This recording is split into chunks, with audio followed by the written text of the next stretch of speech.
So the Philippines filed a petition today before the Regional Tripartite Wages and Productivity Board for an additional 425 pesos to the current daily rate of 320 pesos.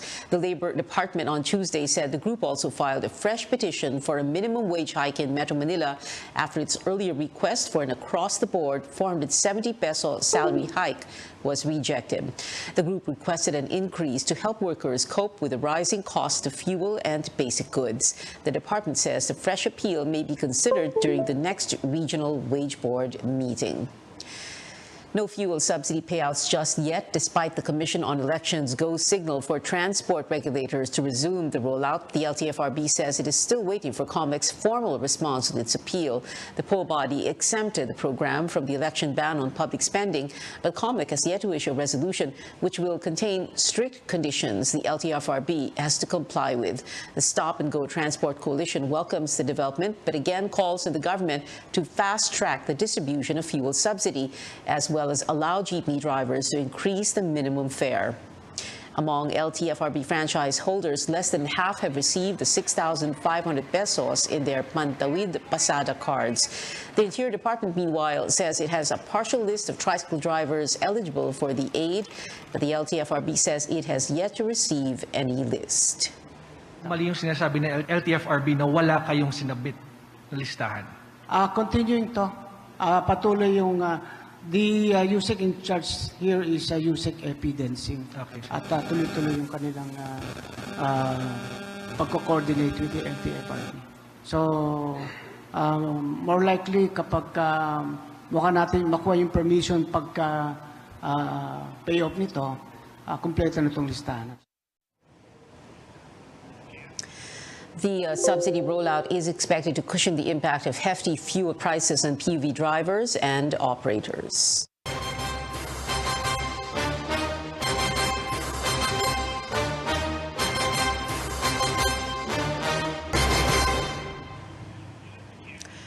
Election updates now. COMELEC now verifying the areas of concern identified by the Philippine National Police. The PNP listed 105 towns and 15 cities based on their history of violence, political rivalry, and the presence of private armed groups.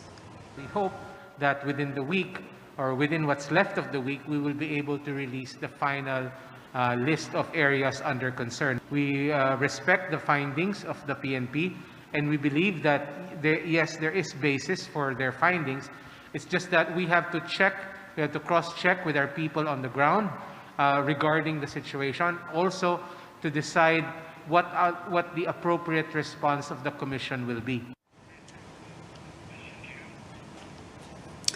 The PNP filed charges against the mayor and vice mayor of the town of Pilar in Abra province, as well as 3 others.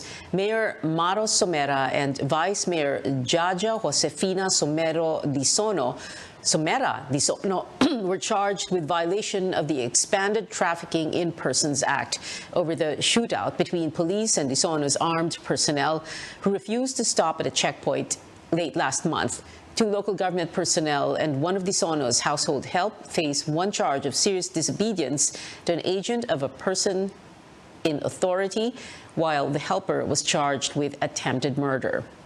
The DILG also asked at least 63 local officials to explain election violations they supposedly committed, including vote buying, but there is no formal complaint yet.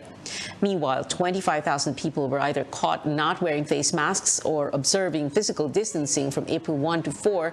The PNP has yet to clarify whether the incidents happened during campaigns. It's also unclear whether there were politicians or organizers penalized.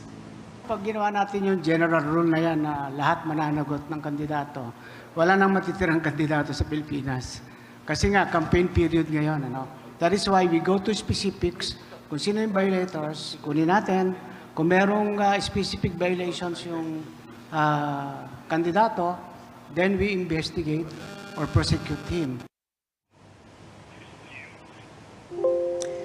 Pulse Asia says significant developments could still alter the results of its next voter preference survey. Presidential candidate Bongbong Marcos maintained his lead in the March survey, but dropped by 4 points to 56%. Voter preference for his closest rival, Vice President Leni Robredo, jumped from 15% to 24%. For Pulse Asia President Ronald Holmes, the 9% increase is significant, but says Robredo would still need to woo more votes in Mindanao to boost her chances. But he also says that Marcos's lead is unprecedented since past candidates never got more than 50% of voter preference. Holmes notes an improved messaging on the platforms of candidates could turn things around.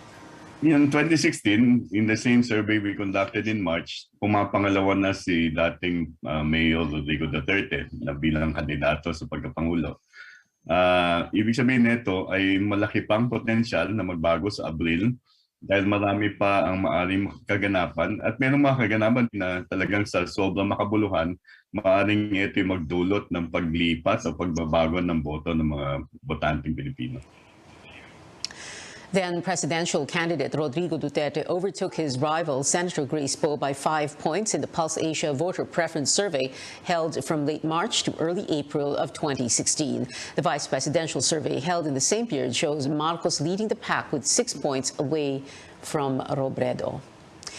Manila Mayor Isko Moreno congratulates the frontrunners of the latest Pulse Asia survey as he insists he's unfazed by his lower numbers. Moreno's voter preference dipped from 10 to 8%. Congratulations to them. Yun na sinabi ng survey.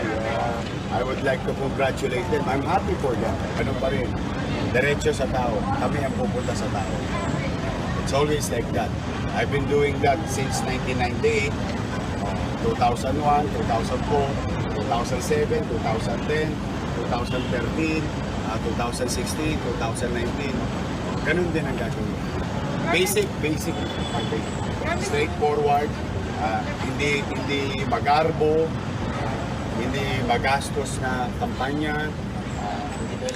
Labor leader Calyodi de Guzman also brushing off the results of the survey, where he ranked second to the last with less than 1%. He claims that politicians pay the people behind voter preference surveys to monitor their strongest opponents. But he notes that he will double, even triple his efforts to reach out to the public. The Labor leader is now proposing the use of taxpayers' money to fund the campaigns of candidates and to tap state media to level the playing field. Yung pagpapakilala sa kakandidato, ang gagawa, gobyerno, using yung kanyang TV station, Channel 4, Channel 13, o kung ano man, para equal ang playing field at hindi mangyari na si Calyodi na galing sa sektor ay hindi kayang maglagay ng paid ad sa TV dahil wala na siyang pera. Pero kung may equal opportunity na binibigay ang ating gobyerno, equal lang. Leni Robredo stands with her volunteers accused of having ties to communist rebels. The vice president insists she will never ally herself with anyone who uses violence to promote an agenda. She says the red tagging and attacks against volunteers started when her campaign began to gain traction. Senator Ping Lacson supports calls to remove the 20% tax from the honoraria of teachers rendering election duty. He says there is no time to lose for agencies who should act on the matter. The Alliance of Concerned Teachers trooped to the COMELEC headquarters Wednesday, demanding a dialogue over the issue.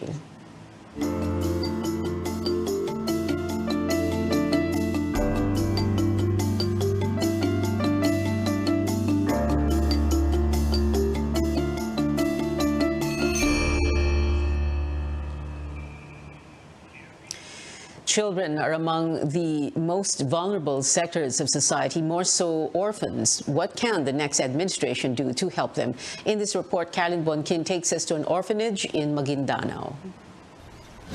This is the IHH Orphanage Center in Cotabato City, one of the institutions caring for children in Mindanao who either lost their father or both parents. Mainly with the help of Turkish donors, they are provided with food, clothing, shelter, and medication. They also go to a nearby public school. We want to orphans studying because orphans family, generally poor family. This is where we met Lama. Anong pangarap mo? Pangarap ko pong maging nurse. Gusto ko pong tulungan yung mga ibang tao. But it's a far-off dream for now. Mafodsa, one of the social workers, says they could only afford to send children to public schools, and they can only choose from limited courses. Yung ibang orphans namin gusto nila ng ibang mas mataas na course pero hindi namin mabigay yun sa kanila dahil doon sa budget, naka-budget lang yung para sa kanila. Tama's hope is to find a sponsor or a scholarship grant. The Philippine Orphanage Foundation says there are around 2 million orphans in the country. Mafodsa hopes the government could allot funds to send all orphans to the university and help them pursue their dream career. Mafodsa also grew up in the orphanage. Now she's caring for 99 teenage girls. She says half of the children here lost at least one parent in different wars in Mindanao and are left with emotional wounds. She took psychology to help them cope, but Mafodsa says children in other orphanages don't get regular psychosocial interventions. These are not the only concerns. We met Abdul Shatar and Hania, regular volunteers in different orphanages in the region. They say other institutions have no steady food and hygiene supplies. Hindi kasi may iwasan na merong shortage. Kasi nga itong karamihan sa mga orphanage centers na meron tayo ay nakadepende ito sa mga sponsors from international. A study on the children of war says there are no DSWD-accredited orphanages or shelters in the Bangsamoro region, nor dedicated national programs for war orphans. Without guidance, they run the risk of getting recruited by violent extremist groups. Kaya malaking tulong din na nakakastay sa mga orphanage yung mga orphans kasi at least may supervision ng mga mudir. Abdul Shatar says caring for the orphans should be part of the peace process in Mindanao. Hindi lang dapat ang nire-rehab natin ay yung mga infrastructures, kundi pati mismo yung mga tao na apektado nito. Now filed before the BARM Parliament is the Bangsamoro Orphanage Act of 2020, seeking to establish and regulate orphanages in the region. Specific plans for the orphans are rarely mentioned in politicians' election platforms. While orphans are not yet voters, they are our future. And just like Lama, all they want are basic needs and equal opportunity, just like the other kids. In Maguindanao, Caroline Bongkin, CNN Philippines.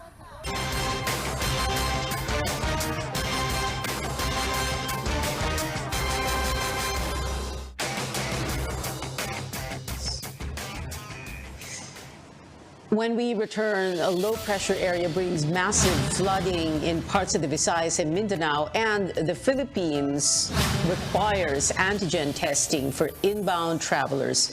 Newsnight will be right back.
Welcome back to Newsnight, where we go above and beyond the headlines. Massive flooding in parts of the Visayas and Mindanao brought by a low-pressure area.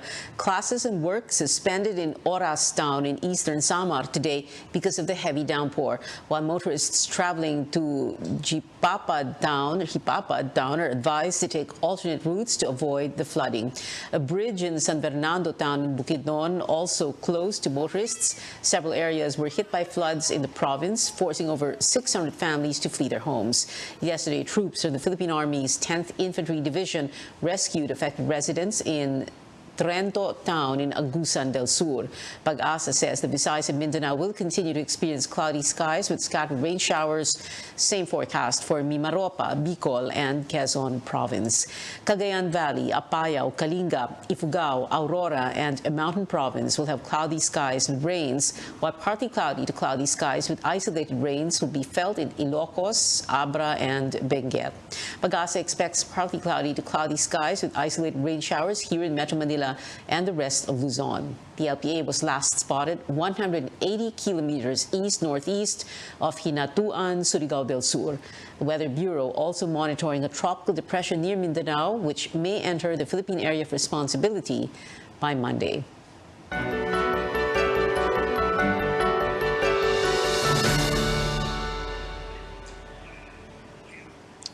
Filipinos are bringing back pre-pandemic traditions, with travelers filling up airports again in time for the Holy Week. As Lois Calderon reports, things may finally be returning to the so-called old normal in the country's gateways. Naiya becomes the country's busiest airport again, with passenger traffic almost returning to pre-pandemic level. Seats in waiting areas get filled, both with people and luggage. Queues are building up at check-in counters. Crowded boarding gates. Airport authorities estimate 27,000 people flying daily out of the city. That's 80% of the 33,800 for domestic departures logged on Palm Sunday of 2019. If you count the additional 36,000 flying in during Lent, pre-pandemic domestic traffic was up to 69,000 daily. We're glad to note that there's an increase in volume, especially when the health protocols had been eased up. So what we're seeing starting from the Holy Week onwards is we're pretty much inching towards pre-pandemic volumes with a much further easing of LGU requirements. We are seeing at 100% already on very soon on pre-pandemic levels. That is for domestic. I was surprised na ganun kagad nag-rebound yung local tourism natin. Marami tayong pasahero, especially actually yung sa Terminal 3 lang, pre-pandemic wise, we're almost 80%. During the pre-pandemic, we were able to cope with all the passengers that were using Terminal 3. So more so now, na medyo mababa pa ng mga 15-20% ang volume, kayang-kaya. This young family is off to Boracay for a 4-day vacation with a grandma. People traveled in large groups of 10s and 20s, office colleagues and friends. Magbabakasyon lang po sa Boracay. Hanggang linggo po. May family gathering. Tapos sinama na kami ng boss namin. Excited po. Coffee shops and restaurants are back in business too. The Transport Department gave airport concessionaires free rent until June. I am encouraging them to take advantage of that para ho naman makabawi po sila at sumigla ang ating paliparan. Data from the Manila International Airport Authority show nearly 800,000 travelers flew in and out of the city to visit local tourist spots during Lenten season of 2019, while almost 1 million was logged in terms of international passenger volume. The busiest days for this airport during this time of the year are Palm Sunday, when travelers fly out of the city, and on Easter Sunday, when they fly back. Lois Calderon, CNN. Philippines. More travelers from other countries are also expected to visit the Philippines. The government greenlights the use of rapid antigen tests as a requirement for inbound travelers. Testing should be done in an accredited facility or health facility in the country of origin. Authorities also instructed to accept only IATF-approved vaccination IDs. The RT-PCR test is still the gold standard for COVID-19 testing. Now, this is why the World Health Organization reminds countries to keep their guards up amid the looming recombinant forms of COVID-19. Those variants are XD, or the combination of Delta and Omicron, and XE, or the hybrid of two Omicron subvariants. The WHO reiterates recombinants are expected, but it is closely watching the new variants. We need to continue to assess the public health risk which is associated with these recombinant variants, because they have the potential to provide us with a greater challenge, as they could be more severe. They could result in a recombinant variant which evades our use of vaccines and other measures. And so therefore, we need to be vigilant, we need to continue testing, and we need to continue to identify any unusual events, any surges as quickly as possible. Current studies do not see the recombinants as more contagious than the parent Omicron variant. Now, millions of families suffered losses when COVID-19 struck, but it is a completely different story for some businesses. George Quiles tells us the pandemic gave them hope to carry on. The province of Romblon takes pride of its marble products, or marmol, beautifully crafted by their skilled artisans. From the mines, these stones are brought to the shop, where they are cut and polished to perfection. But just like any other industry, it was also hit by the pandemic. Maraming mga tao na natambay sa trabaho. The light at the end of the tunnel came in a rather bizarre way. Thousands of deaths due to COVID-19 paved the way to keep their business afloat. Mayor Gard Montojo says the demand for marble urns and gravestones reached an unprecedented high, with thousands being shipped from their town weekly. Ang order nun, pag namatay ka sa COVID, talagang i-cremate ka. So kailangan mo ng urn. Nung una, ayoko maniwala sa kanila. Sabi ko sa kanila, bigyan nyo ako ng sulat galing sa funeraria or ano kung sinong nag-order sa inyo, then I will give you a go signal for you to work again for the manufacturing of urns. Medyo natatakot din kasi para mabili ang lapiday. Oo, pero walang magawa. Yan ang hanap buhay dito. As the COVID-19 situation becomes more manageable, the demand for marble urns and gravestones gradually went down. But the interest in other marble products are slowly picking up, like in the souvenir shop in downtown Romblon. Kasi sa akin, may online ako. Every day talaga, okay. Okay na siya. But ultimately, they wish that tourists will start coming back so that small businesses and local industries can fully recover from pandemic losses. From Romblon, George Quiles, CNN Philippines. In other news, Malacanang says the Department of Migrant Workers, which was created to tackle concerns of Filipino workers overseas, has yet to be constituted. But this early, a controversy is already hounding the agency. Details from Tristan Nodalo. A Senate leader cautioned Secretary Abdullah Mamao to go slow on the new Migrant Workers Department to avoid going against the law.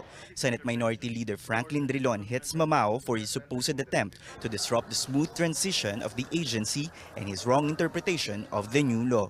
Mag-iingat po siya at pag pinilit niya, pwede siyang kasuhan ng usurpation of public functions. Kasong kriminal po yan. Hindi pwedeng lumagpas sa batas ang implementing rules and regulations. Kaya tawag dyan, implementing rules. Ini-implement mo kung ano yung batas. Wala pong kapangyarihan ang Secretary Mamao.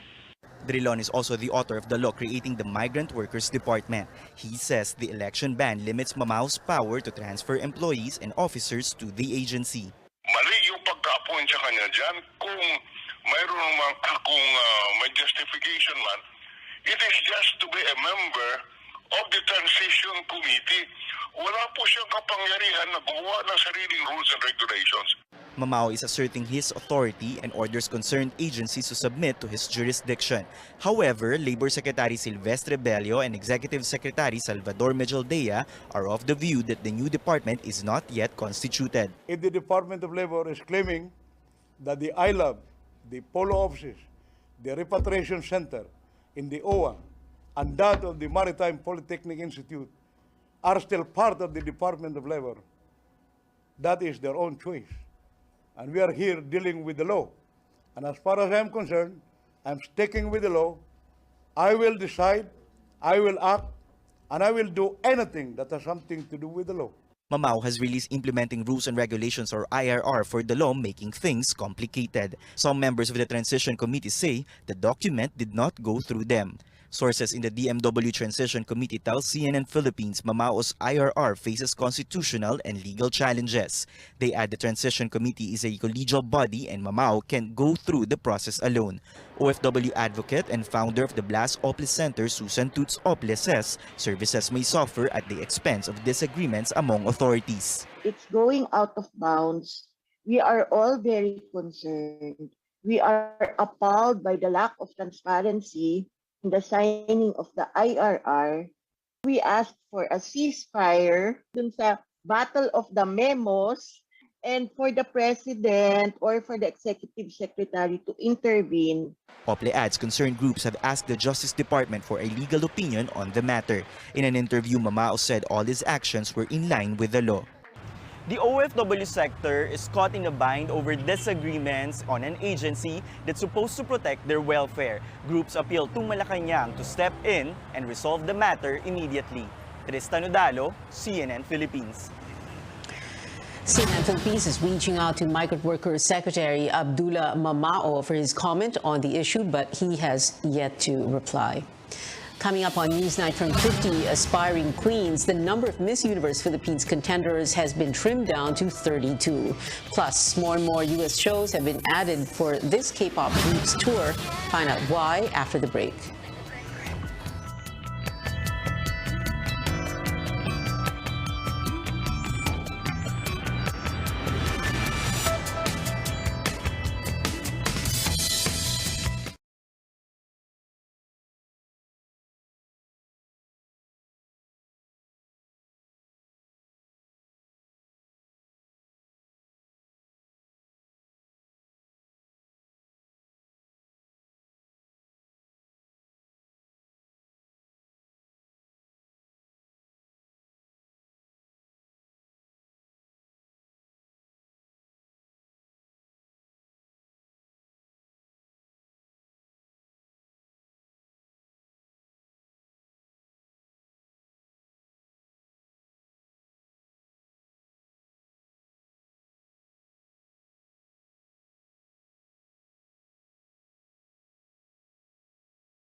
Welcome back to CNN Philippines. We're getting closer to finding out who will wear the Miss Universe Philippines crown next. The top 32 finalists were just unveiled. Among them are pageant veterans like Miss World Philippines 2019, Michelle D, and Miss Earth Philippines 2018, Celeste Cortez.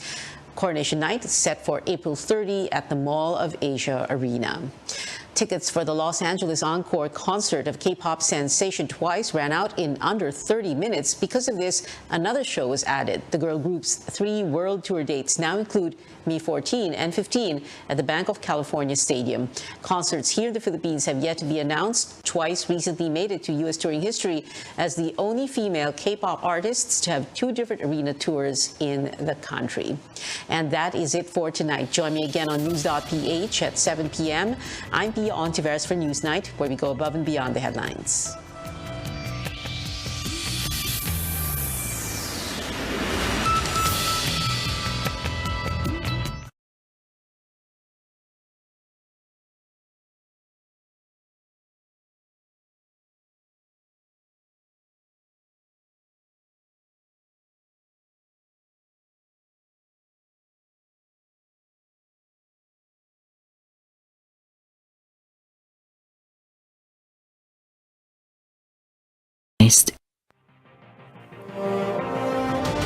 The campaign for local candidates begins this Friday, March 25. And as we're going to show you tonight, all politics is local.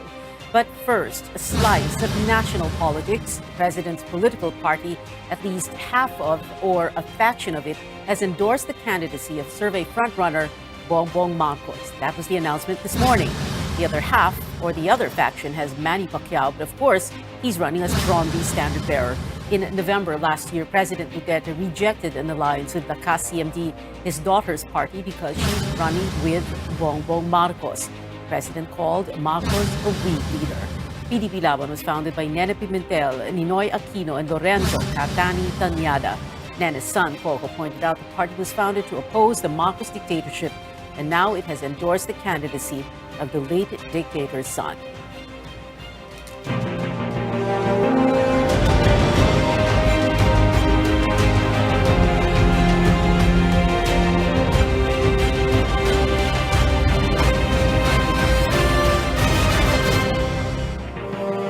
Good evening, I'm Pia Ontiveros. Welcome to your weekly political appointment fix, politics as usual. Like we said, we begin tonight with national politics. Joining us now via Zoom is Senator Coco Pimentel of PDP Laban. But Senator Coco, before we talk, we're going to listen to a few sound bites this morning. In due time, he will speak. Hindi naman tayo gagawa ng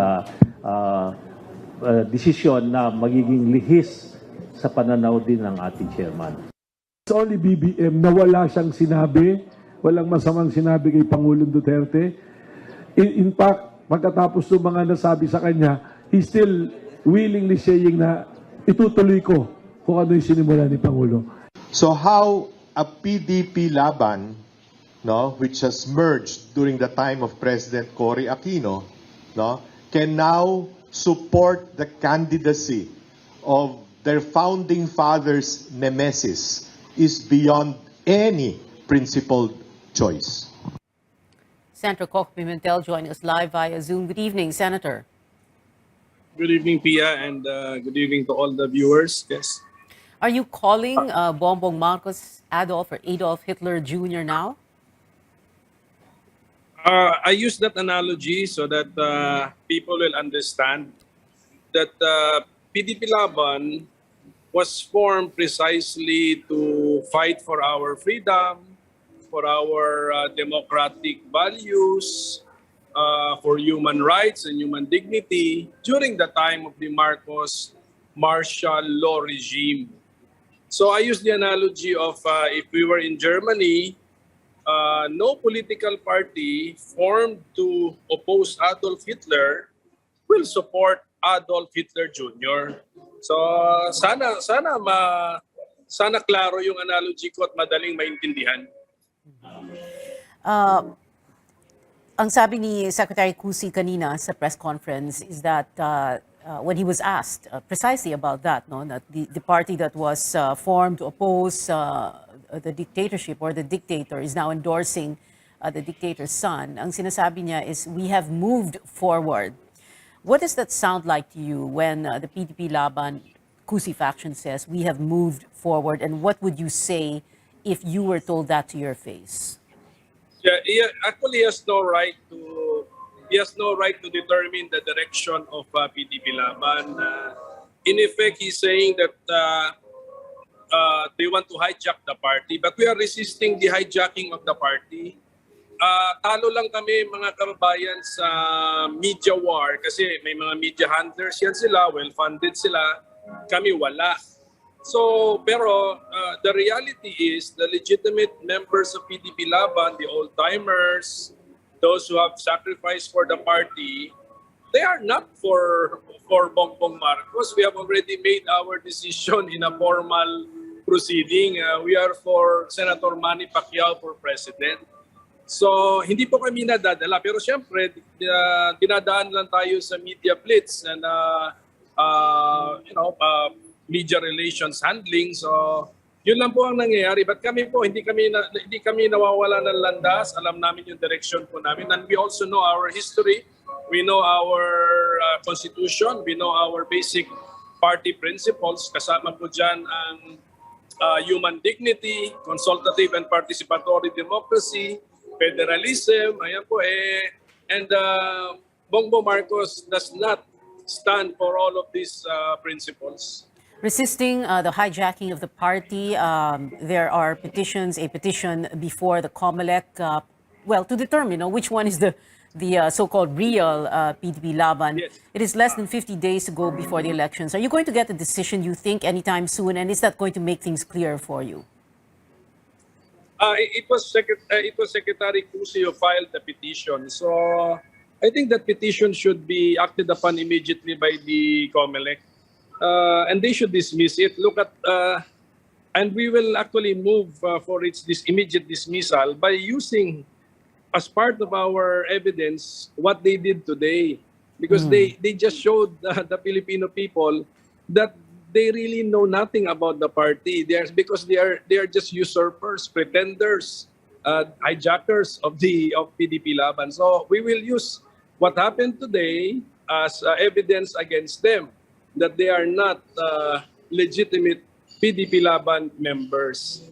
And which is really true kasi if I look at the people surrounding him or around Secretary Cusi, ngayon ko lang po nakikita mga pagmumukha nila in a so-called party event. Mga baguhan lang lahat yan. So they have no right to determine the direction of PDP Laban. And in that event, the Bagong Lipunan theme song was played, Senator Coco, and I'm sure you heard that earlier. Do you think that this means the endorsement by the PDP Laban Cusi faction, do you think that this means this is already an endorsement or an endorsement from President Duterte for Bongbong Marcos is coming soon? I hope not. And because if the president wants to endorse a candidate, why cannot he do it by himself or directly? So, and then if he endorses Marcos, what happens to the words that he has spoken against Bongbong Marcos? So, kakainin niya po lahat yun. So, this is not an endorsement from the president because an endorsement must come from the president's mouth, no? But if this is, then he's eating his own words. I mean, how will we explain his criticism of Senator Bongbong Marcos as a presidential candidate? Sinabi yata niya, he's a weak leader and some other criticisms. Yeah, and of course, everyone's waiting for what's going to happen next, kung ano yung, or if there will be a plot twist to this. Thank you so much for joining us tonight, Senator Coco Pimentel. Thank but you, like thank we you. said, Yeah, thank you. all Yeah, politics is local. We're going local when we come back.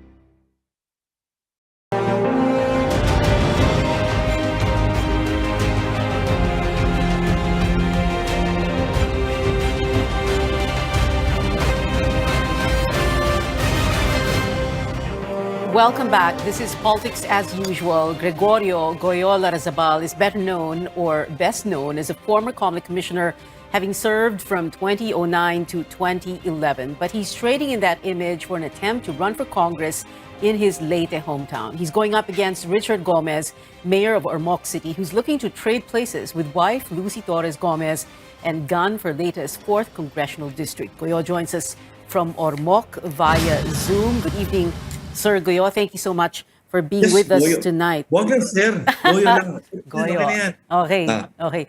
From COMELEC commissioner to candidate. So, and you said on Twitter on the day you filed your COC, your certificate of candidacy, that, and we quote, "What started in COMELEC ends here in Ormoc." Can you describe in less than a minute that journey for us? Well, I was raised by my parents to do public service and help people. I grew up in Ormoc. I'm a full-blooded Ormocanon. And we help people all over the Philippines now with electoral reform. But now it's time to refocus and help the people in the district. Your parents, your mother Adelina was governor, your father Emeterio was Ormoc City mayor, correct? Yes, that's correct. Okay. But Goyo, you were supposed to run for senator. Why go for a congressional seat instead? And, you know, were your numbers too low or was it local politics? Local politics. Kasi I've been asked to run in local politics matagal na. I always said no. But because of the problems here in the district, you really need to help people. And one of the Well, if you run for Senate naman, your constituency is national, diba? There are some laws which I intend to pass which are national in scope, and I can still do that as a congressman, diba? Right. I can still do that. I can still pass the revised omnibus election code. I can still pass or push for other laws that can help the whole Philippines. But I can also address the concerns of the district. Yeah, we're going to go back to your proposed legislation in just a bit. No, but I wanted to ask you first, what's it like to run against Richard Gomez, against Goma? His surveys show him well ahead. What do your surveys tell you, and what do you hear on the ground? I like our trajectory, and I like the way we've been doing things. I don't want to say the numbers we have, but I'm pretty happy where we are now. But every day is a challenge. Every day is a challenge to educate people. Every day is a challenge to make the life of people we talk to better. And every day is an opportunity to make things better for the district. Okay. Goyo, can you describe the 4th district of Leyte where you're running? No? So that's Ormoc City plus 6 municipalities. Yes. Albuera, Isabel, Cananga or Cananga? Cananga. Cananga, Matago, Merida, and Palumpon. Matago, yes. So 6 municipalities in one city. It's about 325 registered, 25,000 registered voters.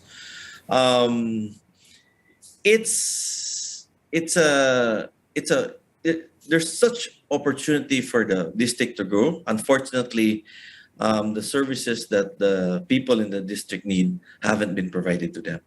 So we need to address those. Okay. And when you talk about providing those services, I was reading up on your platform for your district. No? So repair of barangay roads, over-the-counter medicine, solar streetlights, water, barangay-based hospitals. But these are things that lawmakers, ideally, in an ideal setting, should not have to provide. But it's happening all over the country, no? And this is something that you're also going to have to do, right? Yes, but like for example, the healthcare system in the district, it's so Ormoc centered. In fact, literally everybody in the district, if they need to have an X-ray, they have to go to Ormoc. If they have to have the dialysis, they have to go to Ormoc. If they have to have the ultrasound, they have to go to Ormoc. This cannot be. You need to decentralize the healthcare services and make it available to the people in the different municipalities. This hasn't been taken care of for such a long time. Well, how far are those municipalities from Ormoc? Well, and how long does it take for people? Yeah, I mean, if they don't have transportation, how long would it take for them to get to Ormoc? Well, down south, Albuera is about 25 minutes. Up north, the farthest is about an hour and a half. In Palumpon, if you take the diversion road, it's about an hour. But that's not the distance is not the point. Because last year when Ormoc went to a lockdown, no one could go inside Ormoc. And so people, literally, there were some people who died in the borders. People who couldn't enter Ormoc City to get medical treatment died. And that's scandalous. We cannot let that happen again. We need to make sure that the healthcare services are provided to the residents in the district. I enumerated the 6 municipalities apart from Ormoc that make up the 4th district because I wanted to ask this question of you. And is this relevant to you? No, which one, or is there a bellwether? No, is it Ormoc for the 4th district? Meaning, if this goes for you, the rest of the district follows. Is it Ormoc City or is it one of the other municipalities? And how strong or weak are you in that area? Well, Ormoc City is comprised about 45% thereabouts of the whole voting population in the district. The next biggest LGU is municipality of Palumpon. I'm from Ormoc, so I believe we can get votes here. My family is from Ormoc. In fact, I used to, when I was in grade school, I used to be a sacristan in St. Peter's and Paul Parish. So I know the people here. Okay. All politics is local, like we all know, and national candidates need to woo the local candidates. So the next question is, who are your presidential and vice presidential bets? This is something I asked you before we started the show. You have a very interesting answer. Sige, go ahead. I ran as an independent. I believe all the presidential candidates are friends of mine. It's going to be a family decision who we vote for.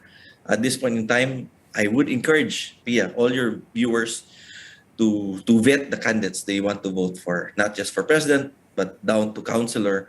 What are their platform government? What are their track record? What's their track record? What can they do not only for the country, but for example, for an LGU official or candidate, what can they do for the municipality or city? So you're not exactly answering the question, Goyo. You're not saying who you're going to vote for or who you prefer. But I'm saying, I'm saying I run as independent. I'm categorized as an independent candidate. Yeah. But if there are candidates who want me to help them, I will help them because they're all friends. But you have chosen someone, a tandem that you will vote for. You have. Not yet. Sorry, not yet. Okay. But you also said earlier, no, that you're running so that you can advocate for electoral reform and you work to revise for example, omnibus election code provisions. Like which ones? Oh, where to start? First, you have less than 3 minutes, huh? Okay, less than 3 minutes. First, you have to look at how do you merge the different provisions of the different laws. Some refer to manual elections, some refer to automated elections. Then you look at the penalties for acts committed by candidates and supporters. Then you look at the process on how to make it more efficient. Then you also look at this expense limit for candidates to incur on during the campaign period. You also have to look at the categorization of a candidate after the filing, because of current jurisprudence, you're a candidate only at the start of campaign period. We have to address that. We have to change that. Okay. In other words, an overhaul, almost complete overhaul of age-old vintage. Yes, I've spoken to former COMELEC commissioners. I've spoken to COMELEC officials, and I've already told them that if hopefully I win, I need their help because we need a holistic approach on how to make the elections even better. And if you don't make it, what are you going to do? Are you going to go back on the road, either on your Defender or your bike, and to your music? What are you going to do? Well, Pia, I'm an election lawyer and I'm an election reform advocate. I will always be involved in public service, so whether as a member of the House of Representatives or as Goyo, you continue to do good for people whenever you can. Goyo Larrazabal. Sorry, what were you saying? You're going to join us in the last segment of the show, so you can save that for that final segment. Goyo Larrazabal, a congressional district candidate for the 4th District of Leyte. Thank you so much for being with us. We'll see you in the last segment of the show. Like I said, we'll be back after break. This is Politics as Usual.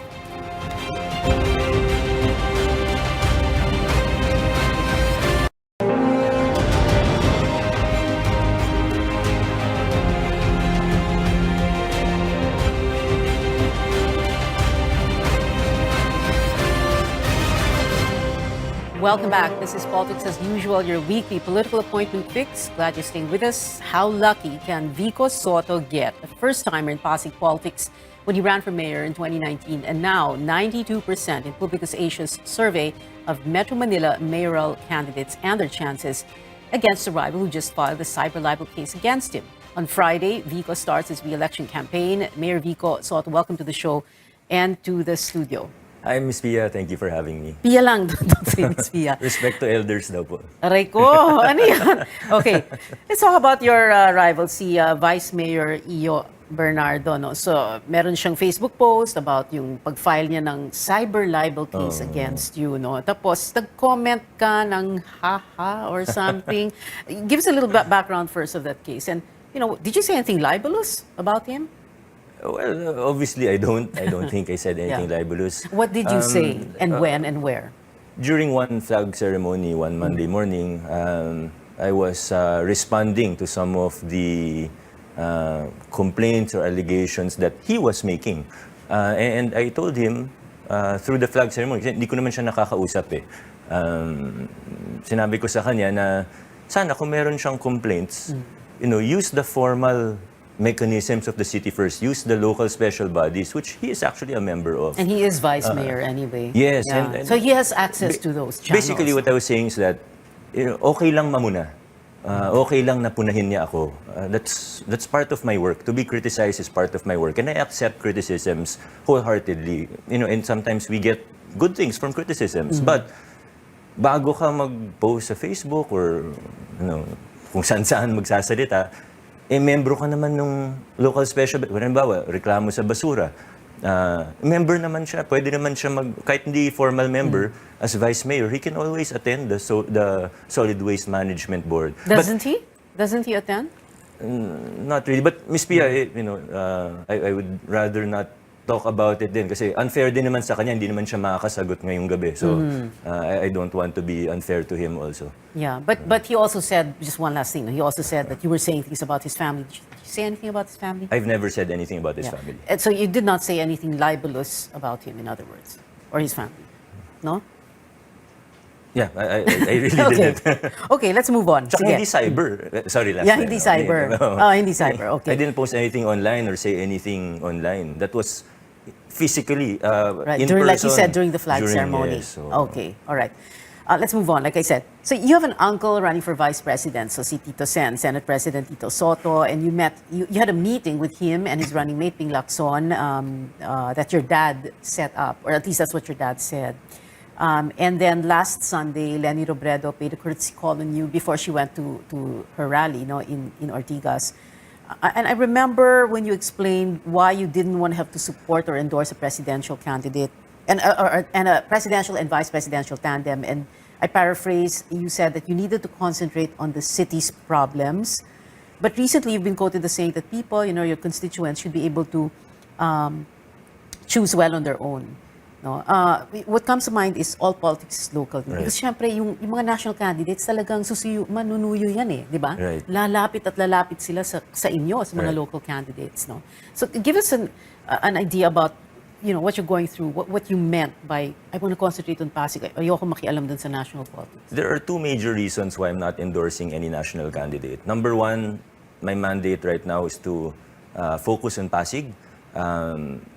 Mabigat yung ginagawa namin mga pagbabago sa Pasig. Hindi madali yung laban namin. Madugo yung laban na ginagawa namin para linisin ang ating pamahalaan. Number two, we have to look at the history of Pasig and the reason why I ran for mayor in the first place. Ang Pasigueño, nanawa na kami sa dikta, sa pananakot, masyadong napopolitika lahat ng mga bagay. So we're coming from that history. Now we want to make a stand that Pasig is open. Ang mayor ngayon hindi magdidikta sa inyo. So I hope, especially if you're not from Pasig, maybe you wouldn't understand. I know some people also criticize me for not endorsing national candidates, but we have to understand the context and the history of Pasig and why I'm going a little bit to the extreme of not endorsing anyone. But again, it's to move away from what we were before. Na may pananakot from City Hall, na may dikta galing sa mayor. Moving away from patronage politics or from... That also, yes. Yeah, yung para bang pag ako mayor, huwag kayong mag-alala, yung mga boto ng mga tao dito sa inyo yan lahat. Hindi, Yes, that doesn't so, work, right? I mean... Anyway, naniniwala naman ako, ang Pasigueño, matatalino, mapanuri. So, we can stand on our own and think for ourselves as Pasigueños. Hindi na kailangan ng mayor para magsabi na, hindi, dito tayo lahat. Again, it's going, I know it's a little bit extreme what I'm doing right now, but we didn't get to where we are in Pasig by not being extreme. We had to take stands. And kung ano yung dati, medyo opposite tayo kasi ito, naninindigan lang naman tayo. We're moving away from the culture of patronage, the culture of fear, the culture of traditional politics. The culture of a city mayor promising the votes in his city to the candidate. Wala naman pong ganun eh. Yeah. Just like when I ran for mayor, none of the barangay captains supported me. They all promised the incumbent that he would win in their barangays, And he didn't. X number of votes. Yeah. But the fact of the matter is, it's the same for me. Barangay captains can't really deliver votes sa barangay, and the same, mayors can't really deliver votes in cities or municipalities. That's a myth. Yeah. Minsan nakakachamba. If I endorse a certain candidate, minsan kasi malakas na, kaya rin naman ni-endorse eh. But kung ako magsabi, candidate A tayo, hindi naman ibig sabihin susunod lahat ng Pasigueño. And again, that's what that's one of the things that we're fighting against. Yeah. We want to go against that that system, that culture of politics. For that matter, politics. in any other city or in any other municipality or in any part of the country, right? But so you're not going to endorse a candidate for president and or vice president. You're not going to announce it either. Right. But of course, you are going to vote for a president and a vice. Have you at least made up your mind already? Kanina I asked Goyo, and he said he hasn't made up his mind. Lahat sila kaibigan. Parang pareho kayo ng position. Have you made up your mind? Right now, I wouldn't say I've made up my mind 100%, but I have my leanings. Okay, so you're choosing if I between... had, if there were a ballot in front of me right now, I would know who I would shade. Yeah. But yun pa ba sa Mayo? I'm not 100% sure. Okay, but you're choosing what? Between 2 or 3? 2. Sa presidente? Oo. Basta. I'm not naman asking you to name them eh. Yung mga tao, ano na yan, they will try to guess, haka-haka na yan. Yeah. Oo. Okay. I wanted, since we talked about passing the barangay captains, and you were saying, hindi naman totoo yan na parang, and like you said, no, chamba, that's a very good word to use to describe the situation on the ground. But, if you talk about the barangays in Pasig, is there such a thing as one particular barangay or a few are the bellwethers, the ones that will determine if this one goes for you, the rest follows? Meron bang ganon? And this is just for mga people who are interested in local politics. Hindi po ako naniniwala na may ganun. We have 30 barangays very different from each other. Meron kaming barangay na nasa 1,000 o 2,000 lang yung populasyon. Meron kaming barangay na nasa ilang 100,000, or 150,000 plus. So, and then iba-ibang economic status syempre, no? Iba-ibang economic status, iba-iba yung physical, yung itsura. So, I wouldn't say that there's one yung susunod lahat. Every barangay has its own unique characteristics. Okay. Earlier you were saying that you had your hands are full in Pasig. There's so much that you needed to fix, no? And now, Publicus Asia, like I said earlier, they're saying 92%. No, that's your chances, no, of winning. Can you tell us what else would you like to do for Pasig? What else are you going to do if you do win in May? Number one, we have to continue the reforms. We've started a lot, especially with our procurement process. We've really cleaned up the system. But number two, we want to continue with our advocacies, particularly for universal healthcare. Because of COVID-19, I think it's understandable that a lot of our plans for UHC have been delayed. But even with the delays, we've made a big progress. We've started no balance billing in our hospitals, in our city-run hospitals. No balance billing meaning? Zero balance billing. So walang binabayaran yung mga constituents pag may hirap. Sa aming dalawang city-run hospital, we've created more than 1,000 plantilla positions, new plantilla positions for our city health department, at marami pang iba. Kaso dahil sa pandemya, dahil sa COVID-19, ay kinailangan din namin gumawa ng mga hakbang para sa COVID response. Halimbawa, yung ospital namin, kinonvert namin panandalian para maging COVID referral center. We had to increase the number of beds from 60 plus beds to almost 200 beds. We had to establish a Pasig City Molecular Laboratory, contact tracing center. We had to hire emergency healthcare workers for COVID response. And I can go on and on for an hour just detailing the things that we've had to do for COVID-19. So, everything that we've had to do for COVID-19, we understand why we need to do that or why we needed to do that. Unfortunately, it's every step we make for COVID, that's resources that we could have used elsewhere to implement universal healthcare in the long run. Of course, hindi naman yan binary na you have to choose one or the other. Yung iba naman may byproduct din na ngayon magagamit namin for COVID-19 pero in the long run magagamit din naman talaga for healthcare services in Pasig towards UHC. But again, unfortunately, we have to admit that there are setbacks also. So we need to realign and re-strategize moving forward, especially at the tail end of the pandemic. We're happy with the progress that we've made, whether it's universal healthcare and all of the other things that we've done in the last 3 years, but not as fast as we would have done if not for the pandemic. Yung sinasabing 92% ng Publicus Asia, do you feel that? Well, I don't want to be overconfident. sa akin naman, whether 92% or 29%, pareho lang naman ang gagawin ko eh. Work as hard as I can and do everything that we can and then try to implement the programs and projects as we've planned. Your allies, Roman Romulo running for Congress Yes. again, Dudu Jaworski, who is your running mate. Let's talk about them for a while. Well, Kong Roman has been with me from the start. Without a Congressman Roman, there is no Mayor Vico. What do you mean by that? I Well, heard he you was say that with me every step of the way. I wouldn't have decided to run for mayor in the first place if not for kung di ko alam na pwede kong sandalan si Kong Roman. We've been partners ever since. For before the pandemic, we saw each other every day for maybe more than 1 year straight na talagang nagsawa na kami sa isa't isa. Pero he's been such a big help. He's very level-headed. Kahit di niya na trabaho, ginagawa niya, makatulong lang sa akin. Which is especially helpful considering that in 2019, we did not have a full slate. Wala kaming pinatakbong vice mayor, wala kaming kasamang konsyal, except one per district, pero anim yun eh. So, thankfully, nanalo din siya. Kung hindi ko alam kung anong gagawin ko. Hindi sa tulong niya, hirap ng nag-iisa kasi I have to, I always remind myself also that I entered this arena not to win elections, but I decided to run for mayor to institute changes in our city. Public service. And Dudu Jaworski, very briefly. Well, Dodo Jaworski, hopefully Vice Mayor Dodo Jaworski very soon. As a mayor, I need to have a vice mayor. It will be very, very helpful to have a vice mayor who, para sa akin, hindi sapat yung magaling, matalino, masipag. Kailangan may integridad at kailangan kapareho ng prinsipyo ko.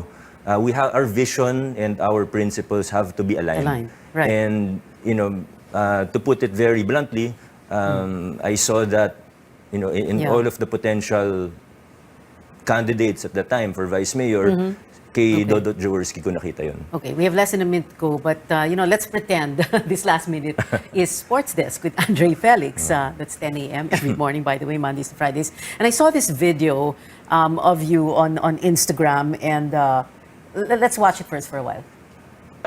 Basketball, yeah.